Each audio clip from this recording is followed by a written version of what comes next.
ফেরাউনের জাদুকররা বিশাল বড় বড় বাঘ বানালো, সিংহ বানালো, সাপ বানালো। মুসা আলাইহিস সালাম দেখে ভড়কে গেলেন, ভয় পেয়ে গেলেন। আল্লাহ বললেন, মুসা ভয় নাই, তোমার লাঠিটা খালি ফেলো। কি ফেলো? মুসা আলাইহিস সালামকে একটা লাঠি দিছে কে? লাঠি ফেলার সাথে সাথে মুহূর্তের মধ্যে হাইয়াতান তাসআ, বিশাল এক অজগর সাপ। এই বিশাল অজগর সাপ ফেরাউনের জাদুকরদের বানানো সব ভাগ, ভাল্লুক, সিংহ আর সাপগুলো রেখে বিশাল ফানা ধরে আছে। আর সাপ বলতে শুরু করেছে, আর কি আছে নিয়ে আয়। সুবহানাল্লাহ কইতে পারলেন না? এই দৃশ্য দেখার সাথে সাথে ফেরাউনের রাজপ্রাসাদের সামনে যতগুলো জাদুকর ছিল, কোরআন বলে ফাউলকিয়াস সাহারাতু সাজিদিন। এই দৃশ্য দেখা মাত্রই ফেরাউনের নিয়ে আসা বড় বড় জাদুকরগুলো মুসা আলাইহিস সালামের সামনে দাঁড়িয়ে আল্লাহর জন্য সেজদায় লুটিয়ে পড়েছে। ফাউলকিয়াস সাহারাতু সাজিদিন, সেজদায় লুটিয়ে পড়ে ঘোষণা দিল, আমি ফেরাউনরে মানি না, আমি কোন নাস্তিককে মানি না, আমি মুসার রব, হারুনের রব, বনি ইসরাইলের রব, আল্লাহর জন্য সেজদায় লুটিয়ে পড়লাম। চিল্লায় পড়েন আল্লাহু আকবার। মুহূর্তেই এক সেজদার কারণে তাদের নসিবে হেদায়েত দিয়ে দিয়েছে কে? পৃথিবীর কেউ কাউরে হেদায়েত দিতে পারে? অনেক বাবা ছিল নবী, ছেলের কপালে হেদায়েত নাই, আছে না নাই?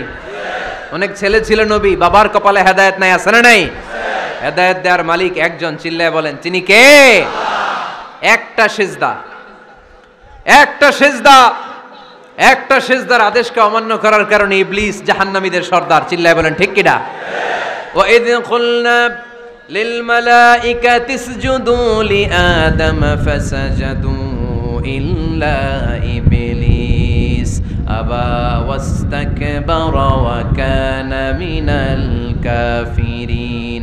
আল্লাহ বললেন, ও ফেরেশতাকুল সবাই আমার আদেশ মোতাবেক আদমকে সেজদা করো। সবাই সেজদা করলো, একজন ছাড়া, সে কে? আরো জোরে বলেন কি নাম?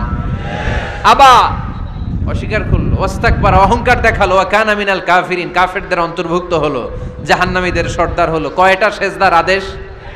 আওয়াজ করে বলেন, কয়টা সেজদার আদেশ অমান্য করছে? সেজদা কয়টা দেয় নাই? আপনি দেন নাই কয়টা? হ্যাঁ, আমরা দেই নাই কয়টা?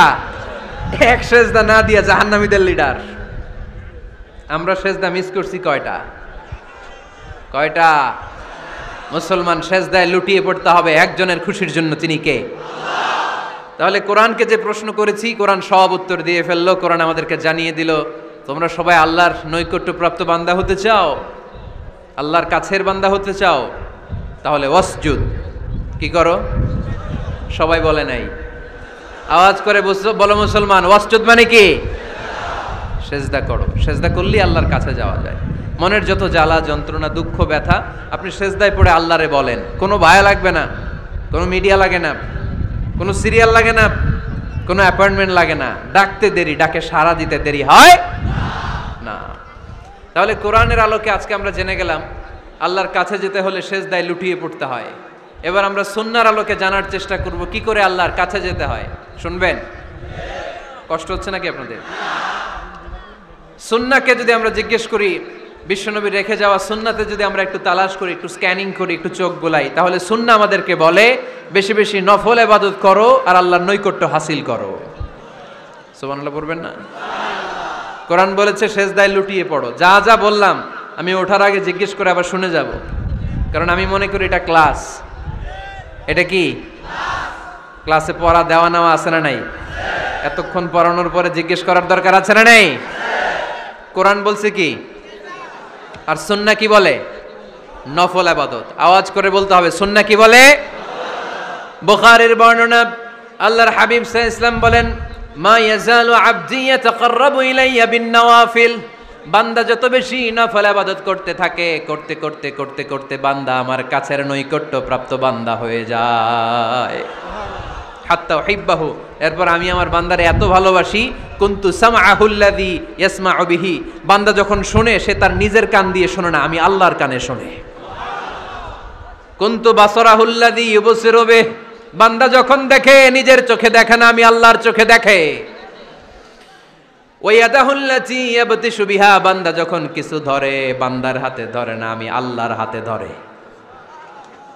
ওয়া রিজলাহুল্লাতি ইয়ামশি বিহা, বান্দা যখন হেঁটে যায় ওর নিজের পায়ে হাঁটে না, কেমন যেন আমি আল্লাহর পায়ে হাঁটে। আওয়াজ করে বলতে হবে আল্লাহু আকবার। মানে আল্লাহ বুঝাতে চাইলেন আমি তখন তার কান হয়ে যাই, আমি তখন তার চোখ হয়ে যাই, আমি তখন তার হাত হয়ে যাই, আমি তখন তার পা হয়ে যাই, আমার আর তার মাঝে আর কোনো ফারাক থাকে না, সে আমার একেবারে নিকটে চলে আসে। আওয়াজ করে পড়েন সুবহানাল্লাহ। এজন্য বিশ্বনবী সাল্লাল্লাহু আলাইহি ওয়াসাল্লাম বদরের প্রান্তরে তলোয়ার নাই, ঘোড়া নাই, ওট নাই, সৈন্য সামন্ত নাই, না খেয়ে হাড্ডি সারা ৩১৩ জন মুসলমানকে নিয়ে আল্লাহর উপর ভরসা করে বদরের প্রান্তরে দাঁড়ালেন। আর ওইদিকে কাফেরদের সৈন্যবাহিনী ছিল ১,০০০। কয় হাজার? মুসলমান কয়জন? মাত্র ৩১৩ জন। ওদের কাছে অস্ত্র শস্ত্রে সজ্জিত সেনাবাহিনী, বিশ্বনবীর ৩১৩ জনের কাছে তলোয়ার নাই, ঘোড়া নাই, কিচ্ছু নাই। বিশ্বনবী আল্লাহর উপর ভরসা করে এক মুষ্টি বালি নিয়ে ওয়াশাহাতিল ওযু, কাফেরদের চোখগুলো ধ্বংস হোক বলে তিনি বালুগুলো ছড়িয়ে দিলেন। মুহূর্তের মধ্যে ১,০০০ সৈন্যবাহিনীর কাফের সৈনিকদের চোখের মধ্যে ধূলিকণা পৌঁছে দিল কে? আল্লাহর হাবিব সাল্লাল্লাহু আলাইহি ওয়াসাল্লাম বদরের প্রান্তর থেকে এক মুষ্টি বালু নিয়ে বললেন শাহাতিল ওযু, বলে তিনি বালু ছুড়ে মারলেন। ১,০০০ সৈন্যবাহিনীর চোখের মধ্যে বালু ছড়াই দিছে কে? বুঝে শুনে উত্তর দিয়েন। এখানে ১,০০০ লোক দাঁড়ানো, আমি বালু নিলাম, গায়ের যত জোর আছে সবার চোখের দিকে মারলাম। ১,০০০ জনের চোখের ভিতরে ঢুকবে? সর্বোচ্চ ৫ জন, বেশি হইলে ১০ জন, তার চেয়ে বেশি হইলে ২০ জন, বেশি হইলে ৫০ জন। বুঝে শুনে উত্তর দিয়েন। আমার মুষ্টিবদ্ধ বালু ছুঁড়ে মারলে ১,০০০ মানুষের চোখের মধ্যে পড়বে? আওয়াজ করে বলেন পড়বে। এজন্য আল্লাহ বলেন নবী ওটা তুমি মারো নাই, ওটা আমি মারছি। সুবহানাল্লাহ নাই? আল্লাহ বিশ্বনবীর ডেকে বলেন ওমা রামাইতা ইয রামাইতা ওয়ালাকিন্নাল্লাহা রামা। নবী হে, বালু তুমি ঠিকই তোমার হাতে নিয়েছো, কিন্তু আমি আল্লাহ নিজ দায়িত্বে ১,০০০ কাফেরের চোখের ভেতরে বালুগুলো পৌঁছে দিয়েছি। তাহলে বান্দা যখন নফল ইবাদত করে তখন বান্দার হাত আর বান্দার হাত থাকে না, ওইখানে আল্লাহর হাত যুক্ত হয়ে যায়। বান্দার পা থাকে না, সেখানে আল্লাহর পা যুক্ত হয়ে যায়। বান্দা যখন দেখে নিজ চোখে দেখে না, আল্লাহর দৃষ্টিশক্তি সেখানে যুক্ত হয়ে যায়। চিল্লায় বলেন ঠিক কি না? এজন্য নফল ইবাদত করতে রাজি আছেন তো? সুনানে তিরমিজির বর্ণনায় আল্লাহর হাবিব সাল্লাল্লাহু আলাইহি ওয়াসাল্লাম বললেন হাদিসে কুদসি, কিয়ামতের দিন বান্দার যখন ফরজে ঘাটতি হবে, কিসে ঘাটতি হবে? ফরজে। আল্লাহ পাক বলবেন উনজুরু হাল্লি আবদি মিন তাতাওয়ু, ও ফেরেশতারা দেখো তো আমার বান্দা নফল করছে কিনা। ফরজে যেহেতু তার ঘাটতি, দেখো তো আমার বান্দার কোনো নফল ইবাদত আছে কিনা। ফেরেশতারা বলবে আছে। আল্লাহ বলবেন তাহলে ফরজগুলার যেহেতু ঘাটতি, নফল থেকে কিছু এনে ফরজে বসাই দিয়ে এগুলোর ফরজ বানায় দাও। এজন্য নফল ইবাদতের দরকার আছে না নাই? ফরজ তো করাই লাগবে, এটা কম্পালসারি, এটার মাফ নাই, এটা অব্লিগেটরি।